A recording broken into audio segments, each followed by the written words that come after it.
안녕하세요 여러분. 어제도 힘든 몸 이끌고 책상 앞에 앉으셨죠? 1일 1 포스팅이 정답이라는 말, 그 말 하나 믿고 불린 눈 비벼가면서 글을 쓰셨을 텐데요. 그런데 오늘 아침에 확인한 방문자 수는 어떠셨나요? 혹시 노력에 비해 제자리 걸음인 숫자를 보고 마음이 좀 힘들지는 않으셨나요? 저도 그 마음 누구보다 잘 알고 있습니다. 출근하는 지하철에서 콩라면 시루처럼 끼어서서 스마트폰으로 급하게 글을 쓰고 퇴근해서는 씻지도 못하고 키보드를 두드렸거든요. 그렇게 매일 2시간, 3시간을 쏟아부었는데 조회수는 요지부동이고 나보다 훨씬 대충 쓴 것 같은 다른 사람의 블로그에는 사람들이 북적이는 걸 볼 때 그 허탈함 저도 알고 있습니다. 정말 말로는 다 표현할 수 없을 만큼 힘드셨을 겁니다. 내가 재능이 없나, 네이버가 나를 싫어하나, 별의별 생각이 다 들면서 그만두고 싶으셨을 테니까요. 하지만 감히 말씀드리고 싶습니다. 그건 여러분의 노력이 부족해서가 아닙니다. 단지 조금 더 효율적인 방법을 아직 만나지 못했을 뿐입니다. 오늘 저는 제가 수많은 시행착오 끝에 알게 된 블로그 지수가 낮아도 방문자가 찾아오게 만드는 작은 요령들을 조심스럽게 나누어 보려고 합니다.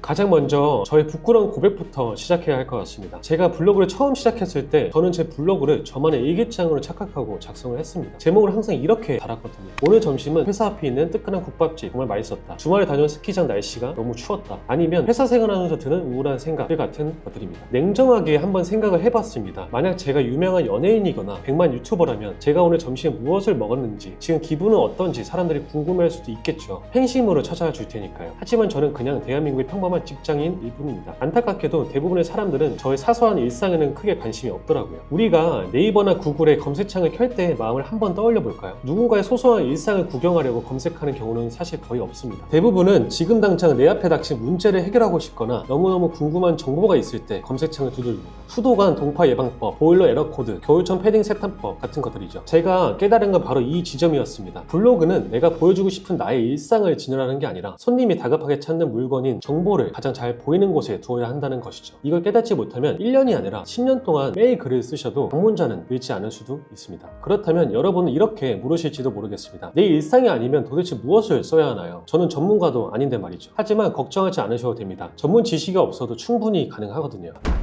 지금부터 제가 실제로 사용하고 있는 누구나 따라할 수 있는 소재를 찾는 방법 2가지를 말씀드리겠습니다. 이제부터는 나의 감보다는 데이터를 조금 더 믿어보시면 좋을 것 같습니다. 첫 번째 방법은 네이버가 우리에게 무료로 제공하고 있는 데이터 크리에이터 어드바이저를 활용하는 것입니다. 보통 블로그 앱 통계에 들어가시면 내 조회수만 확인하고 한숨 쉬면서 나오시잖아요. 그런데 상단 메뉴를 잘 보시면 크리에이터 어드바이저라는 메뉴가 숨어 있습니다. 여기를 클릭해서 들어가시면 트렌드라는 탭이 있는데요. 이곳이 정말 보물창고입니다. 지금 이 순간에 대한민국 사람들이 네이버에서 가장 어떤 주제를 많이 검색하고 있는지를 분야별로, 성별로, 그리고 연령별로 다 보여주거든요. 제가 지금부터 네이버에서 가장 트렌드한 키워드, 사람들이 많이 검색하는 키워드를 찾으려면 어떤 식으로 해야 되는지 바로 알려드릴게요. PC가 아니고 모바일에서 하는 겁니다. 일단 플레이스토어에서 네이버 블로그라고 검색을 합니다. 검색을 하시면 이렇게 바로 어플이 뜨실 거예요. 저는 이미 지금 다운이 되어 있기 때문에 바로 보여드릴게요. 여기서 열기를 누르시면 이런 화면이 나오게 됩니다. 여기서 우측 상단에 설정 버튼 한번 눌러보세요. 이런 화면이 나오게 됩니다. 여기서 일변 조회수라는 그래프가 보이시죠? 이거 한번 눌러보세요.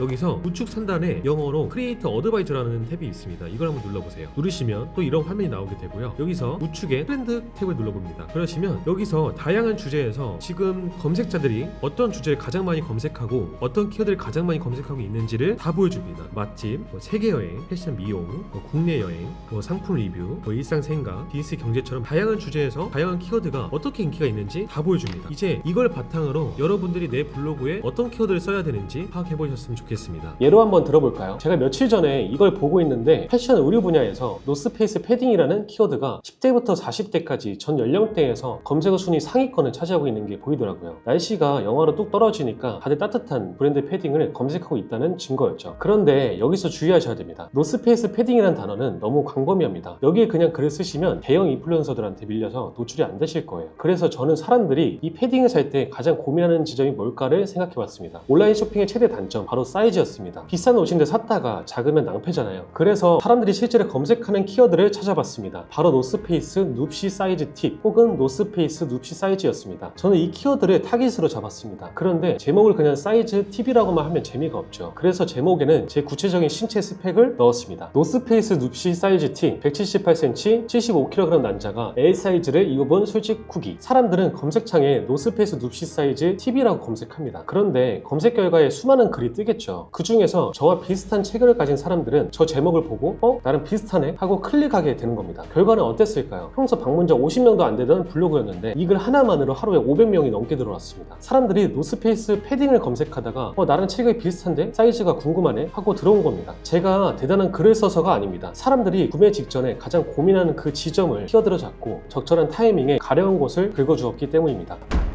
두 번째 방법입니다. 오늘 영상의 하이라이트이자 제가 가장 공들여 설명하고 싶은 부분입니다. 바로 마피아넷을 활용한 키워드 꼬리 물기 전략입니다. 많은 분들이 내가 만든 키워드는 왜 검색량이 없지? 라고 생각하십니다. 없는 말을 절대 만들어내면 안 됩니다. 사람들이 실제로 검색하는 데이터 안에서 빈틈을 찾아야 합니다. 제가 지금 마피아넷을 켜고 실제 데이터를 어떻게 뽑는지 정확하게 보여드리겠습니다. 일단 네이버에 마피아넷이라고 검색하시면 됩니다. 여기 회원가입이 안 되어 있으시면 꼭 회원가입 한번 해보시기 바랍니다. 지금 마피아넷 로그인 하셨으면 여기에다가 아까 제가 뽑아놓은 키워드 노스페이스 패딩을 한번 검색해 보겠습니다. 이렇게 보시면 지금 노스페이스 패딩이라는 키워드는 PC에서 58,000, 모바일로 58만 대형 키워드로 보실 수가 있는데요. 이거 이대로 작성하시면 인플루언서들한테 밀려서 노출조차 되지 않을 겁니다. 그래서 제가 여기서 어떻게 키워드를 꼬리 물기로 뽑아내는지 보여드릴게요. 만약에 여러분들이 노스페이스 패딩을 구매하시거나 검색하실 때 어떤 게 떠오르실 거예요? 여러분들이 패딩이 있다 보면요, 문제되는 게 뭐가 있을까요? 바로 패딩 수선입니다. 해질 수도 있고 까질 수도 있겠죠. 그래서 저 같으면은 노스페이스 패딩에 수선이라는 키워드를 한번 넣어보겠습니다. 노스페이스 패딩 수선을 검색하시면 PC 320, 모바일로 2700으로 정말 양호한 편입니다. 이 정도면 제 블로그에 써볼만 하겠죠. 근데 여기서 바로 써보시면 안 됩니다. 이 키워드가 블로그 탭에서 어떻게 보여지고 있는지 한번 네이버 탭에 검색을 해보시는 게 좋아요. 제가 바로 검색 한번 해보겠습니다. 노스페이스 패딩 수선입니다. 검색 탭에서 블로그 탭으로 가보겠습니다. 이 글을 쭉 보시면 대부분이 홍보 글입니다. 다 수선집에서 어떻게 하면 우리 집을 알릴까 해서 작성한 홍보 글이 대부분이라는 것은 저 같은 일반인이 이 키워드를 작성하면 이런 홍보 글에 묻힌다는 겁니다. 그래서 이 키워드도 그렇게 좋다고 볼 수는 없는 거예요. 그러면 만약에 우리가 패딩을 입을 때 수선도 수선이지만 조금 더 구체적으로 생각을 해보면 수선을 해야 되는 이유가 무엇일까요? 대부분은 패딩에서 털이 빠지기 때문에 수선을 맡긴 경우가 굉장히 많습니다. 그럼 저 같은 경우에 노스페이스 패딩 수선이 아니라 노스페이스 패딩 털 빠짐을 한번 해볼게요. 노스페이스 패딩 털 빠짐을 검색해보니까요, PC에서 40, 모바일에서 540으로 굉장히 양호하게 조회수가 잡히는 것을 확인할 수 있습니다. 그러면 노스페이스 패딩 털 빠짐으로 아까처럼 블로그 탭에 검색을 해보겠습니다. 노스페이스 패딩 털 빠짐입니다. 여기 보시면 최신순과 관련도 순을 보시더라도 정확하게 노스페이스 패딩 털 빠짐으로 작성을 하신 분은 생각보다 많지 않아요. 4일 전 블로그 이거 하나뿐입니다.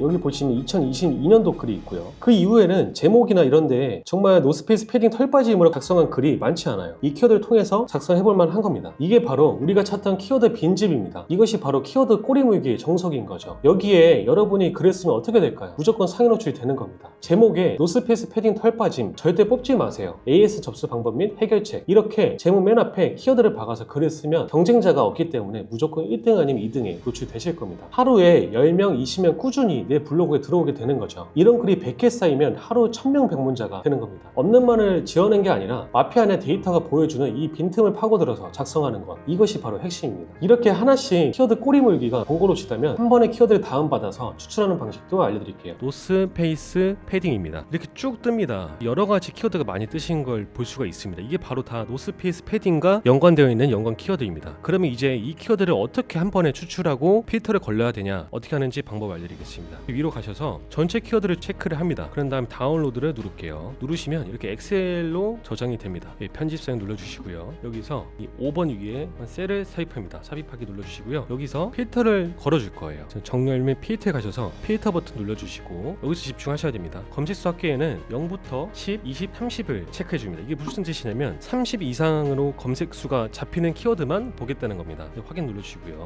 그런 다음에 중요한 게 뭐냐면 여기 보시면 월간 블로그 발행 보이시죠? 이 수량을 내림차순이 아니라 오름차순으로 정렬을 해주세요. 그럼 지금 이게 블로그가 발행이 적은 숫자대로 나타나게 되어 있습니다. 검색수 합계는 30 이상이면서 월간 블로그 발행량이 적은 순으로 나타나는 겁니다. 키워드를 한번 보시면 지금 아래로 내려갈수록 그리고 위에 있을수록 해볼 만한 키워드가 되는 겁니다. 저라면 야상 패딩도 해볼만 하겠고요. 이것도 보시면 지금 노스페이스 바람막이는 검색수가 되게 많아요. 3870인데 월간 블로그 발행은 6개밖에 안 됩니다. 그럼 포화도가 굉장히 낮은 거예요. 저라면 지금 노스페이스 바람막이 당장 아마 블로그 발행을 할 겁니다. 그리고 노스페이스 네버스탑 정확히 어떤 건지 모르겠지만 검색수가 적은 편이 아니에요. 450이고 모바일 PC 합쳐서 450은 꽤 적지 않은 숫자입니다. 이것도 월간 블로그 발행량이 4개밖에 안 돼요. 이런 식으로 여러분들이 마피아넷에서 한 번에 키워드를 추출하신 다음에 어떤 식으로 필터를 걸러내는지에 대해서 제가 알려드렸습니다. 한 번 더 정리할게요. 마편에서 한 번에 엑셀로 다운로드 하신 다음에 월간 검색수 30 이상으로 필터를 걸어주시고, 이 월간 블로그 발행은 오름차 순으로 필터를 걸어주시면 됩니다. 이런 식으로 키워드 꼬리물기가 아니라 조금 더 손쉽게 키워드를 추출하는 방법에 대해서 알려드렸습니다. 그리고 여기서 제가 정말 아끼는 팁을 하나 알려드릴게요. 제가 저품질의 늪에서 탈출할 수 있게 해준 결정적인 팁 하나를 말씀드리고 싶습니다. 이건 정말 저만의 작은 비밀 같은 건데 오늘 여러분께 다 풀어드릴게요. 앞서 마편에서 찾은 그 구체적인 키워드 노스페이스 패딩 털빠짐이 진짜 경쟁자가 없는 빈집인지 확인사살하는 방법입니다. 네이버 검색창에 키시고요. 그리고 방금 찾은 키워드를 입력하시면 되는 거예요. 그런데 그냥 입력하지 마시고 양 옆에다가 큰 따옴표를 붙여서 검색해보세요. 만약에 따옴표를 키워드 양쪽에 붙여서 검색을 했는데 결과가 10개 미만이거나 검색 결과 없습니다 라고 뜬다면 정말 기뻐하셔도 좋습니다. 마음속으로 정말 환호를 지르셔도 좋아요. 이게 무슨 뜻이냐면 사람들은 이 내용이 궁금해서 검색을 시도를 하는데 이 문장을 제목이나 본문의 핵심으로 다룬 글이 거의 없다는 뜻입니다. 네이버 알고리즘 입장에서 한번 생각을 해볼게요. 사용자가 검색을 했는데 보여줄 정확한 문서가 없으면 네이버는 불안해합니다. 네이버에는 내가 찾는 정보가 없네 하고 사용자가 유튜브나 구글로 떠나가 버릴 테니까요. 네이버는 어떻게든 사용자를 붙잡아 두고 싶어 하거든요. 그런데 이때 여러분이 노스페이스 패딩 털빠짐을 제목 맨 앞에 받고 AS 받는 법이나 관리법을 정리해서 글을 발행했다고 해봅시다. 여러분의 블로그 지수가 낮든 글이 조금 서툴든 방문자가 0이든 상관없습니다. 네이버는 드디어 이 검색을 맞는 정답지가 나타났다라고 인식하고 여러분의 글을 가장 맨 위에 아주 소중하게 모셔놓을 겁니다. 저는 이런 식으로 이 방법을 통해 방문자를 바닥부터 천천히 끌어올렸습니다. 남들이 다 쓰는 겨울철 데이트 코스, 맛집 같은 키워드는 쳐다도 보지 않았습니다. 대신 마편에서 켜놓고 이렇게 검색량은 확실히 있는데 발행량은 바닥인 키워드들을 메모장에 하나씩 모았습니다. 이렇게 하니까 블로그 지수 걱정 없이 글을 쓰는 족족 상에 노출되는 신기한 경험을 하게 되었습니다. 자, 여러분 여기까지 잘 따라오셨나요? 정말 좋은 재료인 키워드를 찾았습니다. 여기서 방심하시면 안 됩니다.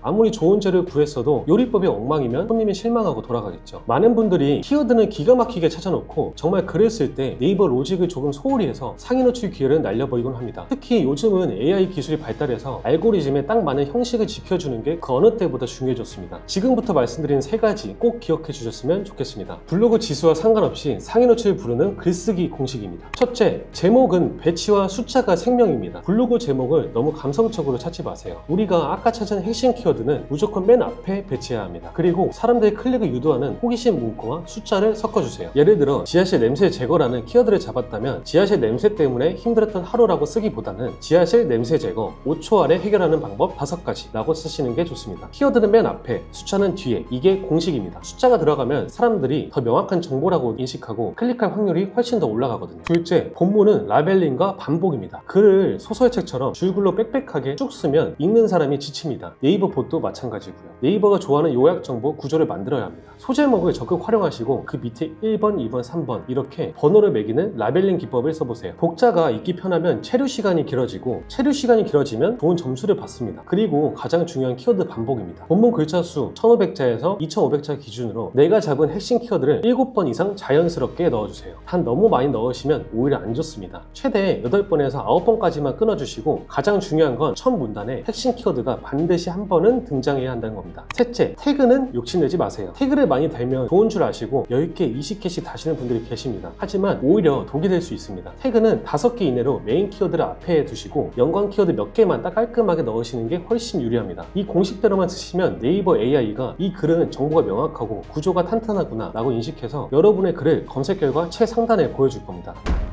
자, 여러분 여기까지 들으신 분들 중에서 분명히 마음 한구석에 이런 마음이 드시는 분들이 계실 겁니다. 이렇게 기계적으로 딱딱하게 정보성 글만 쓰면 블로그가 너무 재미없어지지 않나요? 맞습니다. 정말 당연한 걱정입니다. 저도 처음에 그게 무서워서 망설였으니까요. 하지만 제가 경험해본 바로는 기계적인 복사 붙여넣기식의 정보성 글은 독이 되지만 내 경험이 한 스푼 들어간 정보성 글은 블로그를 성장시키는 최고의 방법이었습니다. 제가 블로그 컨설팅을 해드렸던 한 펫 블로거 분의 이야기를 잠시 해드릴게요. 이 분이 저를 처음 찾아오셨을 때는 블로그에 우리 집 강아지 뽀삐 너무 귀엽죠? 오늘 산책 다녀왔어요. 같은 자랑글만 올리고 있었습니다. 사진은 정말 사진작가처럼 예쁘게 찍으시는데 방문자 수는 하루에 30명도 안 됐습니다. 이웃들끼리 귀여워요 댓글 몇 개 달리는 게 전부였죠. 그래서 제가 블로거 진단을 해드리고 방향을 완전히 바꿔드렸습니다. 대표님, 강아지 귀엽다는 자랑은 인스타그램에 하시고 블로그에는 강아지를 키우다가 당황한 사람들, 지금 강아지가 아파서 밤새 검색창을 두드리는 사람들이 볼 내용을 써보세요. 그래서 쓰기 시작한 글들이 바로 이런 것들이었습니다. 강아지 노란토 원인과 대처법, 강아지 발사탕 잡는 네카라 추천, 추천. 어떤가요? 그냥 귀여운 일상글과는 무게감이 다르죠. 실제로 강아지 노란톤은 강아지가 공복일 때 퍼하는 증상인데 초보 견주들이 놀라서 한 달에 8,000명이나 넘게 검색하는 키워드입니다. 강아지 발사탕 역시 발을 계속 핥는 습진 증상인데 이것도 월간 검색량이 3,000건 이상 됩니다. 이런 키워드에 새벽에 강아지가 토해서 놀랐는데 병원관이 공복토라고 해서 사료량을 이렇게 조절했더니 괜찮아지더라 라는 본인 경험을 녹여서 블로그 작성을 했더니 결과가 달라졌습니다. 결과는 놀라웠습니다. 하루 방문자 수가 30명도 안 되던 블로그가 이런 글들이 쌓이면서 1,000명, 2,000명으로 폭발적으로 늘어났습니다. 블로그의 체류 시간도 엄청나게 길어졌습니다. 내 사랑하는 강아지를 살리기 위해서는 정보를 꼼꼼히 읽어야 했으니까요. 네이버는 이 블로그를 전문성 있는 블로그로 인식해서 점수를 더 주었고 나중에는 강아지 사료, 영양제 협찬까지 받으시더군요. 이게 바로 정보를 통한 블로그 브랜딩입니다. 내가 겪었던 시행착오, 내가 해결했던 아주 사소한 팁들을 옆집 친구에게 말해주듯이 적는 것. 그게 여러분의 블로그 팬을 만드는 가장 빠른 지름길입니다.